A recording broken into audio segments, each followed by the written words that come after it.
안녕하세요, 여러분. 오늘은 한 이탈리아 다큐멘터리 감독이 한국을 방문한 후 인생이 완전히 뒤바뀐 놀라운 이야기를 들려드리려고 합니다. 유럽에서 이미 명성을 떨치고 있던 이탈리아의 알베르토 감독. 그는 처음엔 한국을 그저 작은 아시아 국가로만 생각했었죠. 그런데 한국을 직접 경험한 후 그의 생각은 완전히 뒤집혔습니다. 도대체 한국에서 어떤 경험을 했길래 그의 인생이 이렇게 바뀐 걸까요? 왜 그는 한국에 대한 존경심과 애정을 품게 되었을까요? 알베르토 감독이 발견한 한국의 진짜 모습, 그 매혹적인 이야기를 지금부터 시작해보겠습니다. 알베르토 감독이 한국을 알게 된 계기는 사실 영국의 유명 방송국 BBC 덕분이었습니다. BBC는 최근 몇 년간 한국을 다룬 여러 특집 방송으로 큰 성공을 거두었고, 이를 통해 한국의 이미지가 전 세계적으로 크게 향상되었습니다. 그런데 이 소식을 들은 알베르토는 충격을 받았습니다. 왜 하필 한국이지? 한국이라는 나라가 그렇게 세계적으로 주목받을 만한 가치가 있는 곳일까? 그의 머릿속에는 의문이 가득했습니다. 알베르토는 그동안 한국에 대해 깊이 알지 못했습니다. 사실 한국이라는 나라는 그저 아시아의 작은 나라 중 하나일 뿐이라고 생각했습니다. 그는 유럽, 특히 이탈리아와 같은 나라들이 수천 년 동안 쌓아온 문화적, 역사적 유산과 비교할 때 한국은 그저 작은 변방 국가에 불과하다고 여겼죠. 도대체 왜 BBC가 한국에 대해 그토록 많은 다큐멘터리를 제작했을까? 도대체 그들 눈에는 무엇이 보였을까? 그는 한국에 대한 궁금증과 의심을 동시에 품게 되었습니다. 그러나 알베르토는 단순히 의구심에 머물지 않았습니다. 그는 곧 결심했습니다. 직접 한국을 탐방하고 그들의 역사와 문화를 파헤쳐 보겠다는 것이죠. 그가 직접 한국에 가서 탐방한 내용을 바탕으로 한국 특집 다큐멘터리를 제작하면 BBC가 만든 것보다 훨씬 더 뛰어난 콘텐츠를 만들 수 있을 거라고 생각했습니다. 특히 그는 한국의 역사 속에 숨겨진 전투 전략과 그들의 지혜에 주목했습니다. 한국은 전쟁의 아픔을 겪고도 놀라운 경제 성장을 이루어낸 나라로 알려져 있었죠. 그는 그 모든 성공의 밑바탕에는 분명히 한국인만의 독특한 전략과 지혜가 있을 것이라고 확신하게 되었습니다. 하지만 그의 마음속엔 여전히 의구심이 남아 있었습니다. 과연 한국이 그렇게 대단한 나라일까? 유럽의 찬란한 역사와 문화를 비할 만한 가치가 있을까? 그는 여전히 한국을 그저 빠르게 성장한 경제 강국으로만 바라보고 있었습니다. 그러나 이 의문을 해결하기 위해서는 직접 한국을 방문하는 수밖에 없었습니다. 그는 자신의 눈으로 직접 보고 느끼고 경험하며 그 진실을 확인하고자 했습니다. 출국 전 알베르토는 한국에 대해 연구하기 시작했습니다. 그는 여러 자료를 뒤지고 한국 전문가들과의 인터뷰를 통해 기본적인 정보를 수집했습니다. 그리고 그 과정에서 한국에 대한 호기심이 조금씩 커져갔습니다. 한국은 그가 예상했던 것보다 더 복잡하고 깊이 있는 나라일지도 모른다는 생각이 들기 시작했죠. 드디어 출국일이 다가왔습니다. 알베르토는 자신의 편견이 깨질지 아니면 오히려 확신을 얻게 될지 모른 채로 한국으로 향하는 비행기에 몸을 실었습니다. 과연 이번 여정은 나에게 어떤 변화를 가져다 줄까? 그는 두근거리는 마음으로 한국으로의 여정을 시작했습니다. 알베르토가 인천국제공항에 도착한 순간 그의 첫 반응은 놀라움 그 자체였습니다. 그가 예상했던 것과는 완전히 다른 풍경이 눈앞에 펼쳐졌습니다. 인천국제공항은 그가 생각한 한국의 이미지와는 너무나도 달랐습니다. 공항은 첨단 기술이 도입된 현대적이고 세련된 시설로 가득 차 있었고 모든 것이 효율적으로 운영되고 있었습니다. 그는 공항의 크기와 디자인, 그리고 시스템의 편리함에 감탄했습니다. 이게 내가 생각했던 그 한국이 맞나? 그는 첫 발을 내딛자마자 충격을 받았습니다. 공항에서 서울로 향하는 고속도로에서도 그는 충격을 받았습니다. 고층 빌딩들이 끝없이 이어져 있었고 깨끗하게 관리된 도로와 도시의 풍경은 그가 상상했던 한국과는 전혀 달랐습니다. 그러나 진짜 충격은 서울 도심에 들어서면서 시작되었습니다. 서울 도심의 현대적인 빌딩들 사이사이로 전통 한옥들이 보였습니다. 마치 시간 여행을 하는 것 같은 기분이었죠. 고대와 현대가 이렇게나 자연스럽게 어우러져 공존할 수 있다는 사실에 그는 깊은 인상을 받았습니다. 그는 곧바로 숙소에 짐을 풀고 본격적인 취재에 나섰습니다. 첫 번째 목적지는 한국의 대표적인 궁궐 경복궁이었습니다. 경복궁은 조선시대의 왕들이 거주하던 궁궐로 한국의 전통 건축물 중 가장 대표적인 장소였습니다. 경복궁의 웅장한 건축물 앞에 서자 알베르토는 그 규모와 정교한 디자인에 압도당했습니다. 그런데 더 놀라운 건 궁궐 뒤로 현대식 건물들이 보였다는 점이었습니다. 수백 년의 역사를 간직한 궁궐과 현대적인 빌딩들이 하나의 풍경 속에서 어우러져 있는 이 장면은 그에게 강렬한 인상을 남겼습니다. 가이드의 설명을 들으면서 알베르토는 한국의 역사에 대해 깊이 알게 되었습니다. 조선시대의 왕과 신하들이 지녔던 지혜와 철학, 그리고 그것이 오늘날 한국 사회에 미친 영향을 배웠습니다. 우와, 정말 대단하다. 알베르토는 자신도 모르게 감탄사를 내뱉었습니다. 그는 한국이 단순히 전통을 보존한 나라가 아니라 그 전통을 현대에까지 자연스럽게 융합시킨 나라라는 점에 감동했습니다. 그날 저녁 그는 남산타워에 올랐습니다. 남산타워는 서울의 중심에 위치한 높은 전망대로 서울의 전경을 한눈에 볼 수 있는 명소였습니다. 그는 남산타워에 올라 서울의 야경을 바라보며 또 한 번 감탄했습니다. 서울은 마치 살아있는 유기체처럼 보였습니다. 고층 빌딩들이 끝없이 이어지고 그 사이로 한강이 유유히 흐르고 있었으며 곳곳에 조성된 녹지와 공원들이 도시 속 자연의 조화를 이뤄내고 있었습니다. 한국인 스태프가 그에게 말을 걸었습니다. 저기 보이는 것이 바로 청계천입니다. 한때 복개되어 도로 밑에 숨어있던 하천이었는데 복원되면서 지금은 도심 속의 작은 생태계로 자리 잡았죠. 이 말을 들은 알베르토는 한국의 도시 개발이 단순히 경제적 발전에 그치는 것이 아니라 환경과 역사 그리고 사람들의 삶을 모두 고려한 발전이라는 점에 놀랐습니다. 한국의 도시는 발전과 자연 그리고 역사가 완벽하게 조화를 이루고 있었습니다.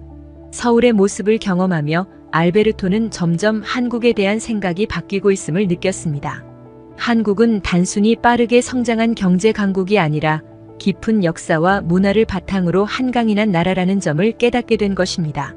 알베르토는 서울의 현대적인 모습에 매료되어 한국의 발전된 도시와 문화를 탐방하는 동안 한국 역사 속에서 만난 한 인물로 인해 깊은 감동을 받았습니다. 그 인물은 바로 조선의 영웅이자 한국 역사에서 가장 존경받는 인물 중 하나인 이순신 장군이었습니다. 이순신 장군은 16세기 말 임진왜란 당시 일본군의 침략으로부터 조선을 지켜낸 위대한 장군으로 한국인들에게는 민족의 영웅으로 추앙받고 있습니다. 알베르토는 이순신 장군에 대한 이야기를 들으면서 처음에는 단순히 한국의 유명한 장군 중 한 명이라고만 생각했습니다. 그러나 이순신 장군이 펼쳤던 각 해전에 대한 이야기를 들으면 들을수록 그는 점점 더 큰 감동을 받게 되었죠. 이순신 장군의 리더십과 전략은 단순한 군사적 승리를 넘어 오늘날 한국의 정신적 뿌리로 이어졌습니다.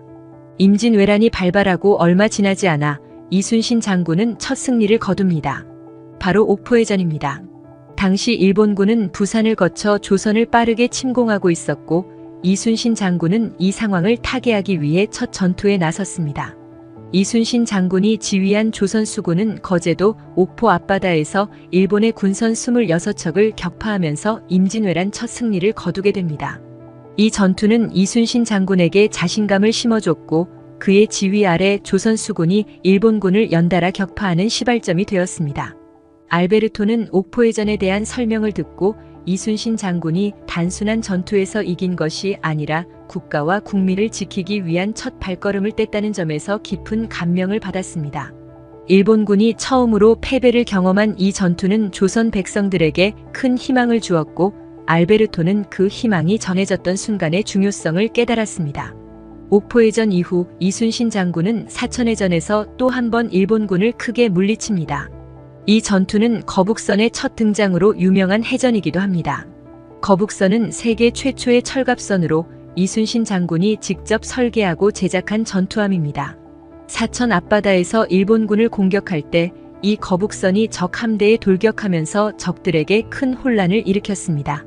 일본군은 거북선의 철갑에 막혀 조선 함대에 접근조차 하지 못했고 결국 조선 수군은 대승을 거두었습니다. 알베르토는 거북선의 등장을 듣고 나서 깊은 감탄을 금치 못했습니다.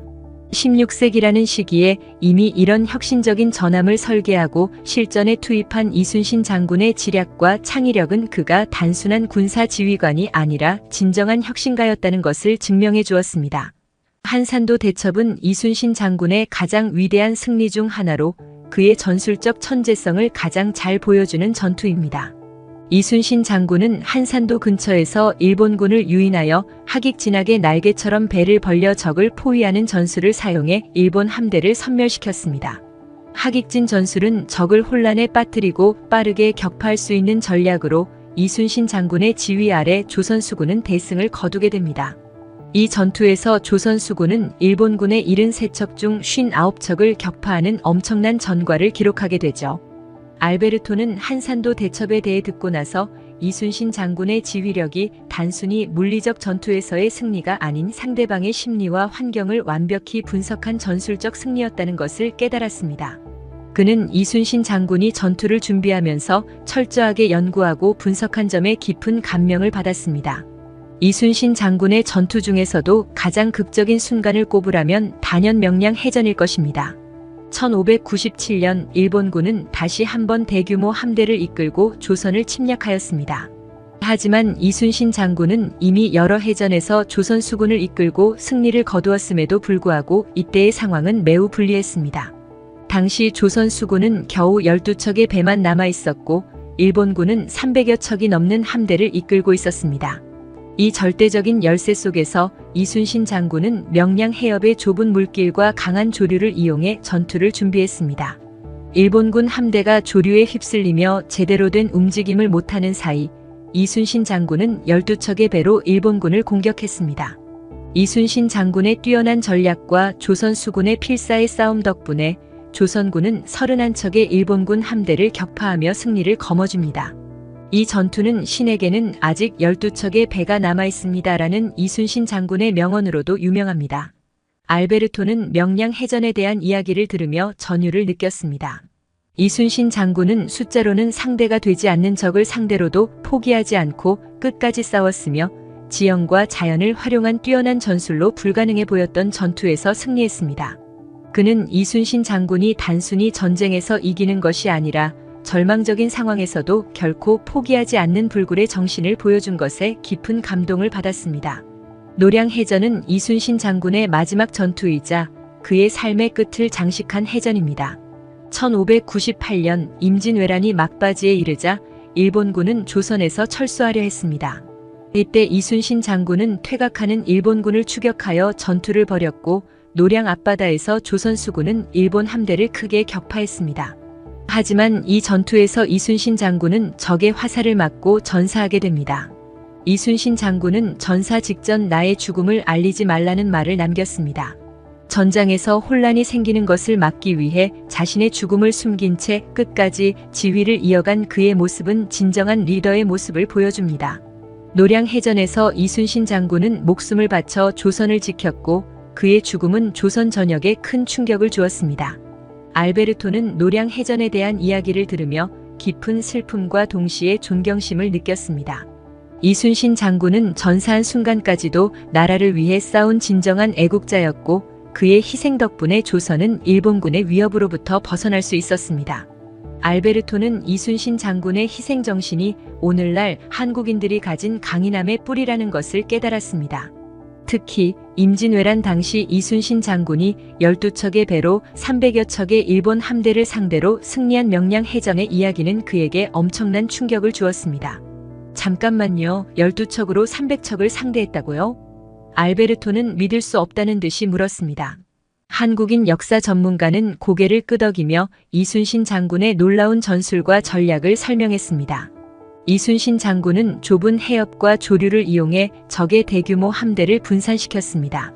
또한 그가 사용한 하객진이라는 독창적인 전술은 적을 포위하고 혼란에 빠뜨리는 데 탁월했습니다. 이순신 장군은 단순히 힘으로 밀어붙이는 것이 아니라 지형과 자연 조건을 완벽하게 활용한 지혜로운 전략을 사용했습니다. 또한 그가 개발한 거북선이라는 철갑선은 적의 승선을 방지하고 혼란을 조장하는 혁신적인 전함이었습니다.